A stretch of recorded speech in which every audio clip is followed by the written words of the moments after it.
But last week, we started an interview with Chief Mrs. Taiwo to discuss her autobiography, My Mother's Daughter, and it was quite a good time we had. And we promise to show you the continuation or the conclusion of that interview, which we'll be doing just right about now.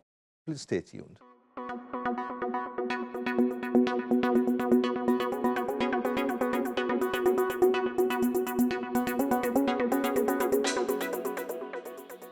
Chief Mrs. Taiwo is the founding chairman and the current chairman of Atlantic Hall, a co-education non-profit secondary school.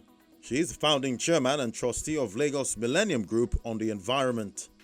In August 2002, she founded the Art of Life Foundation, inspired by the life of her daughter, Abioye Aronke Taiwo, who had tragically passed away 4 months earlier. In 2019, she was awarded an honorary award by the Chartered Institute of Public Resources Management and Politics for her entrepreneurship achievements in Africa.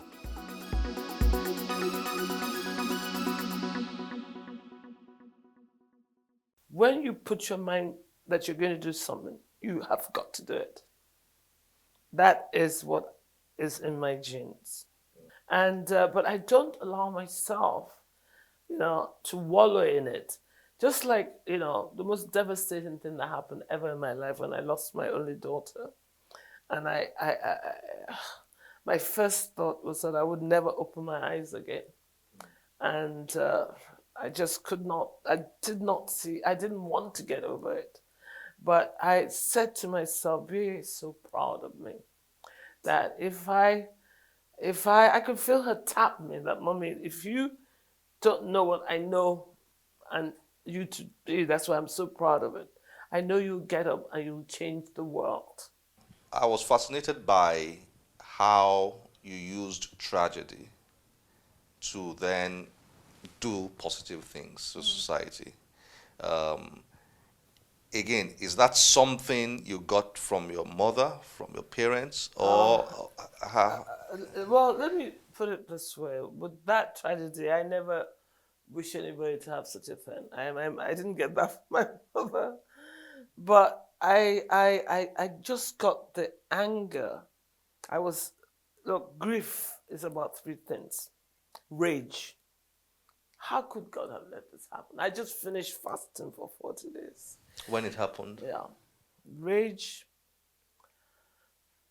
guilt, and fear. Not anger, rage. And my rage was with God.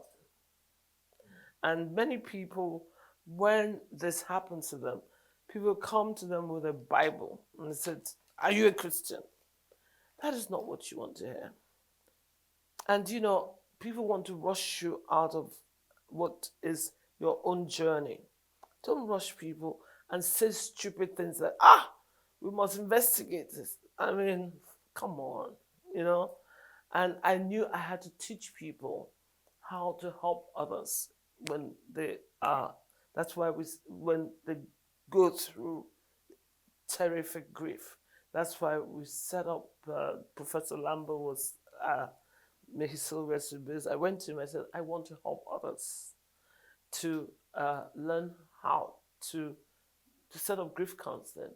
And we were the first to do that. And we trained grief counselors. We have them all over Nigeria. We did telephone counseling. And every time I do it, I feel a tremendous sense of you're doing God's work. And B is proud of me.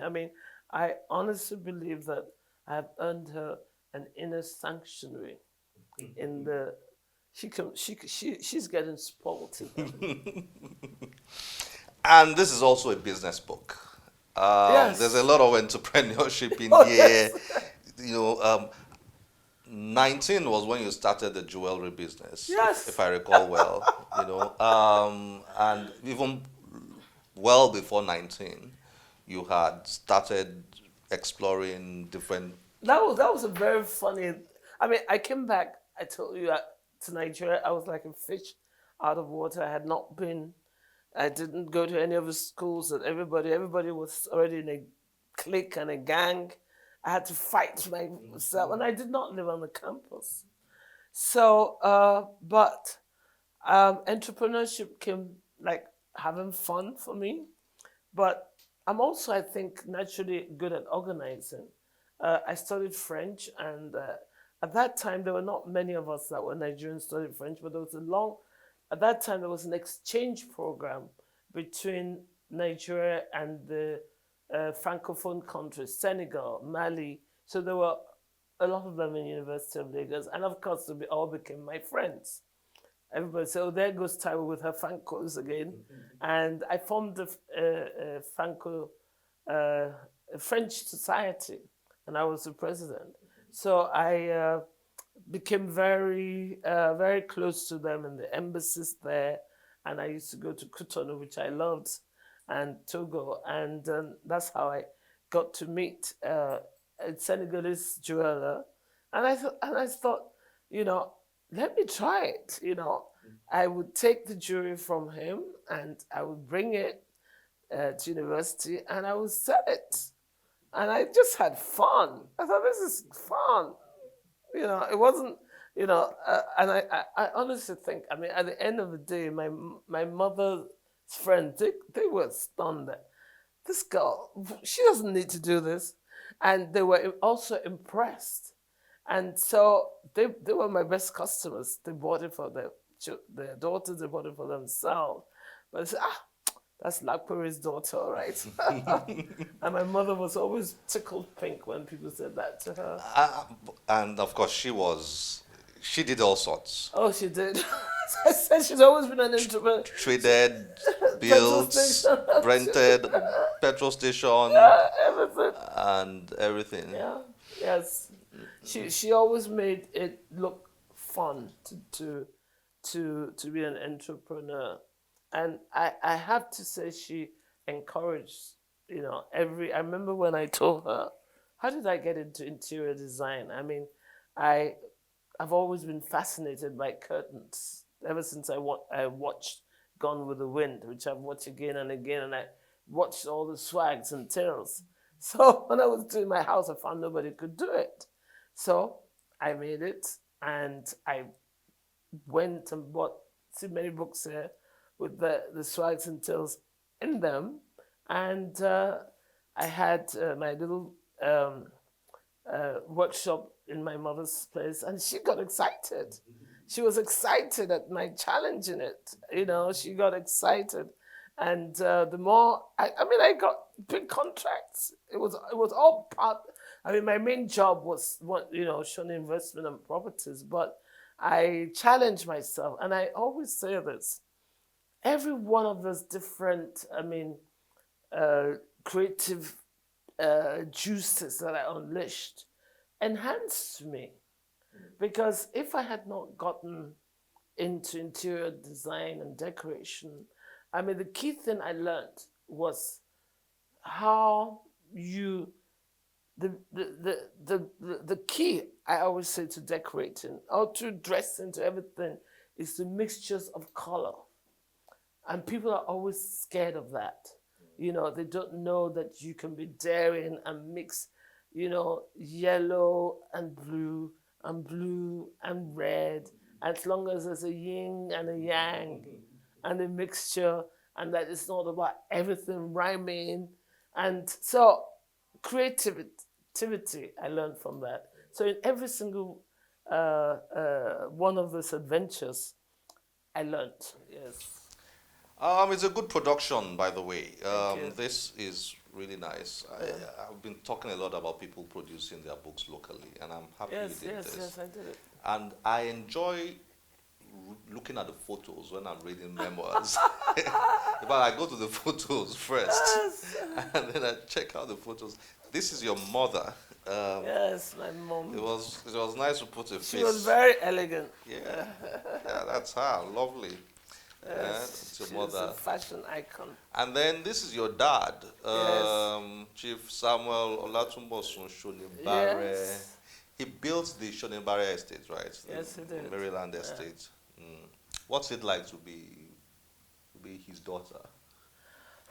One thing about me is that I think it's I am who I am. It is wrong for me to attempt to seize my father's legacy, right? What he has created as mine. I owe myself, right, to embark on my own journey. Find your own path and walk it. Exactly. So I am proud of the family I come from, but I feel sad for people who think that because they are someone's son or child that they have a sense of entitlement. Absolutely not. Absolutely not. It is what you make of your own journey that you will be judged by. Mom and dad on their wedding day, how did you keep this photo? Lovely. look at that. Look at that suit. That was way back then. Mom and dad. And then there is your young self. My Look at you there, Maryland Villa. my young self, my And you wrote about how this is you, young self at 21, Court Garden, Kensington. That was Yeah, and you wrote about how you were wearing these long socks when you came to Nigeria, and your that was what we used to wear, mini Bieber. skirts, and Micro mini. people were staring at you and laughing at you. They and all were that. indeed, and they were very, Nigerians are actually very tactless. Oh, they used to make fun of me. And this is Lord Thompson. Yes, of Fleet Street. I was inspired by his story. Yes, it's actually a Canadian. He's Canadian. Yeah, became the quintessential Englishman. He was a newspaper tycoon, on the level of Rupert Murdoch. He owned the Times, all the newspapers in England. He was your dad's mentor. Yeah, and he was an oil merchant like Paul Getty, and he loved my father very much. Talking about mentorship, this book is really a book about mentorship, isn't it? Yes. Every young person out there needs a mentor. Look, I was a member of Faith Foundation very proudly, started by Fola Adeola. The very first, I have to say. And he invited me to join as a board member. I said, Taiwo, we just can't see on, and I gladly joined. And one of the things that we committed to doing as a board member was to mentor young people. And I gladly did. If you ask me the question that, was the burning, I think I helped a lot of them. The burning frustration that they all had was how to raise money. And of course, it is very difficult in Nigeria because the banks, before they lend you money, they ask you for your arm and your leg and your hand, and they charge you so much. I think people have to be taught that there are other ways, If you are selling goods, get your the person that you're buying from to give you 90 days credit. That way you won't have to pay. It's all about gaining credibility. People are very unaware that there are many, many, many ways that you can get financial support outside of that. And all of them, that's always what the issue is. They can't find the money. Mrs. Taiwo, thank you for this time.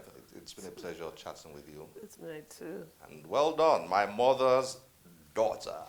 Thank you. Great. Nice to have you. Thank you. It's been a pleasure. I hope you enjoyed this one. Oh, yes, I did. Thanks for your time.